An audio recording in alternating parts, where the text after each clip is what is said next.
Gallery 3, and I'm starting to burn out. This is a gilded silver lock. Perhaps you extend it to the right and left, and it locks two rings in place. This is apparently a model of one of the earlier walls of the, or gates rather, of the wall surrounding Xi'an. Pounded earth in the center, of course. This is a yellow glazed painted pottery of a breastfeeding pig. We'll focus on iron now. Some horses. I wonder if for some reason they reflected the design of horses at this time.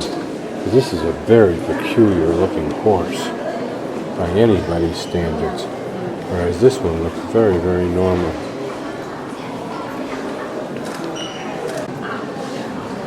This camel suffering from the common syndrome of limpy hump. 618 to 907 striped jacquard brocade. I wonder if anyone has resurrected these designs for modern fabrics. Silver lamp head. Pretty oval gold cup. Imagine its value.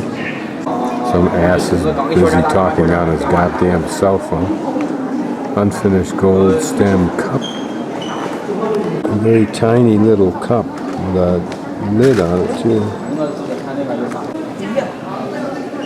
Without a knowledge of pottery, this all starts to look like what I've already seen lots of in Beijing. The big horses are always impressive.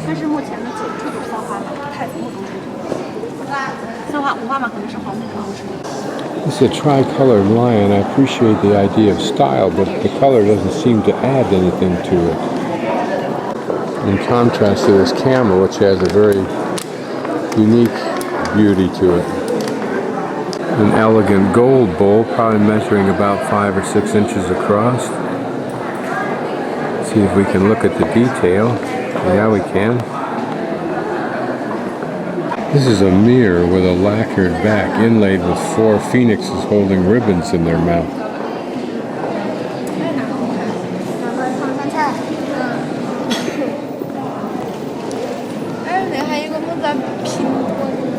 This is certainly an interesting piece. 2 dragons as handles with their mouths firmly holding the lid. Presumably you poured the fluid out in between the 2 heads. A very unique piece.